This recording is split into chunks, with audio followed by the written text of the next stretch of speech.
मैं वो स्क्रीन पर देख रहा था कि उसके हार्ट बीट्स किस तरीके से ख़त्म होते जा रहे थे।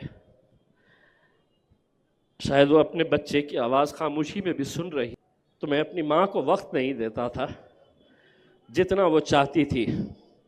रात में 1 बजता हो 2 बजता हो, वो बेड के सामने एक स्क्रीन लगा हुआ था CCTV का। वो इंतज़ार करती थी कि कब गाड़ी आएगी, कब उसका गुड्डू आएगा।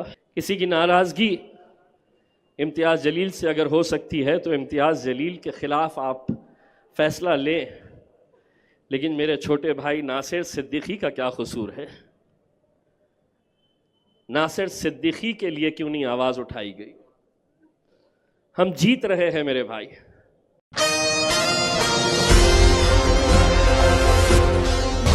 मैं पूरा वक्त मेरी माँ को देना चाहता था। मैं वो स्क्रीन पर देख रहा था कि उसके हार्ट बीट्स किस तरीके से ख़त्म होते जा रहे थे। शायद वो अपने बच्चे की आवाज़ खामोशी में भी सुन रही थी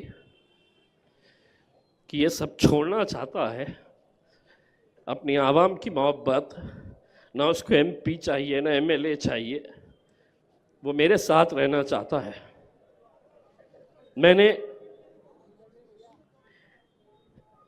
हर इंसान अपने माँ से मोहब्बत करता है, लेकिन मेरी दुनिया मेरी माँ थी। इन 10 सालों के अंदर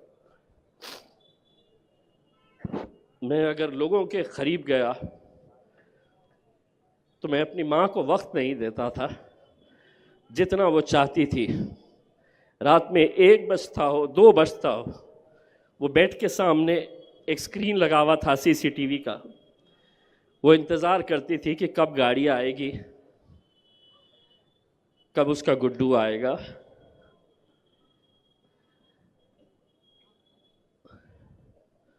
दोस्तों, और अगर उस दिन मेरी माँ आँख खोल देती तो शायद मैं सियासत में नहीं रहता।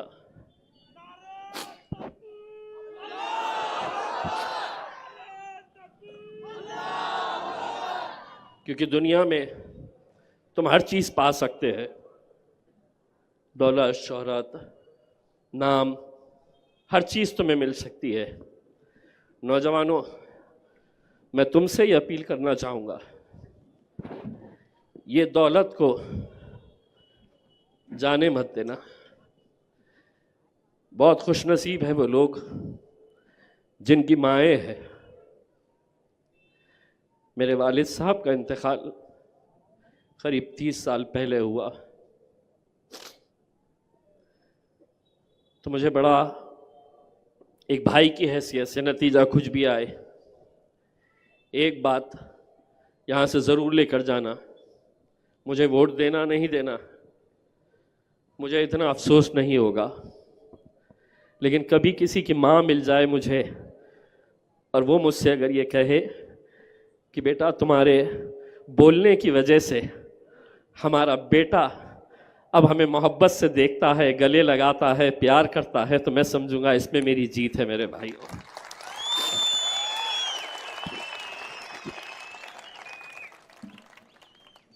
सियासत के अंदर इल्ज़ाम लगाना बहुत आसान होता है, बहुत आसान होता है, लेकिन एक बात ये भी समझ लेना कि हर इंसान को अपने अमाल खुद लेकर जाना है।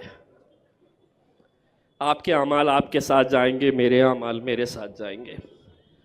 अगर कोई गुनाह हो रहा है मेरे से, तो ऐसा नहीं है उसकी सज़ा मैं आपको दिलवाऊं। ऊपर वाला हर चीज़ पे नज़र रखता है, और ये फ़ैसले जब मैं लोगों के मुंह से सुनता हूँ कि इम्तियाज़ जलील ने ऐसा किया है, इम्तियाज़ जलील, में शुरुआत में बहुत मुझे भी ख़राब लगता था कि कैसे बेबुनियाद इल्ज़ाम मुझ पर लगाए जा रहे हैं, कैसा कहते हैं। अलग अलग तरह की बातें जब मैं सुनता हूँ, कहीं ना कहीं मुझे भी लगता है कि चलिए ये बोलने वाले कितने होंगे, 10 लोग, 20 लोग, 25 लोग, 50 लोग, 100 लोग हो सकते हैं, 200 लोग हो सकते हैं, लेकिन अल्हम्दुलिल्लाह इन 10 सालों के बाद भी अगर इनकी मोहब्बत में कमी नहीं आई है तो मुझे उन 100 लोगों की परवाह नहीं है मेरे भाई। मैं आप लोगों की मोहब्बत के सहारे, मैं आप लोगों की मोहब्बत के सहारे यकीनन इस इलेक्शन के अंदर जो भी हो, आप जीतेंगे या आप हारेंगे, लेकिन औरंगाबाद वो मुकाम है कि जहाँ पर हमें इस बात का फ़ख्र है कि हमने एक इत्तेहाद की मिसाल यहाँ पर क़ायम की है।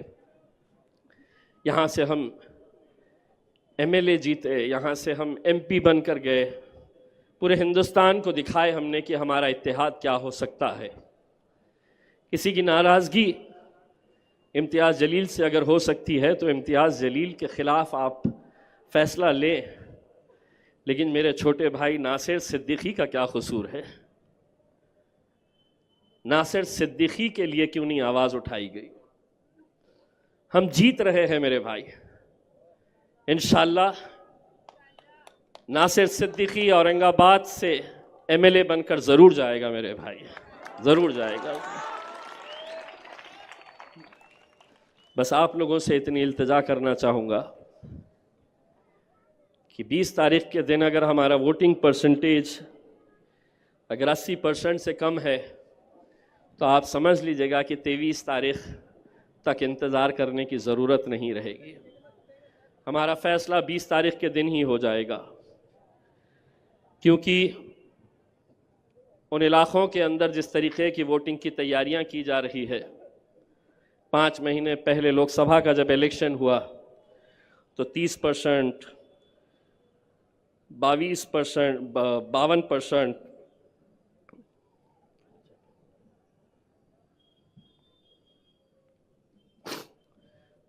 ऐसे ऐसे आंकड़े हमारे सामने आए।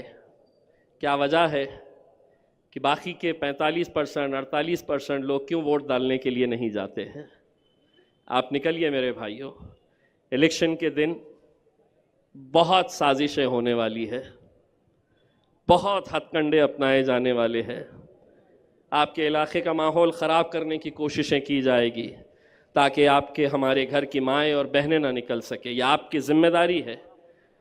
और मैं तमाम उन माओं और बहनों से अपील करना चाहूँगा कि फ़जर के नमाज के बाद फ़ौरन आप आकर लाइन में खड़े हो जाए। 7 से 10 बजे के बीच में जितनी हमारी घर की माएँ और बहनें हैं उनको आप वोटिंग करवा दें, और उसके बाद इंशाअल्लाह आप लोग भी लाइन के अंदर खड़े रहे।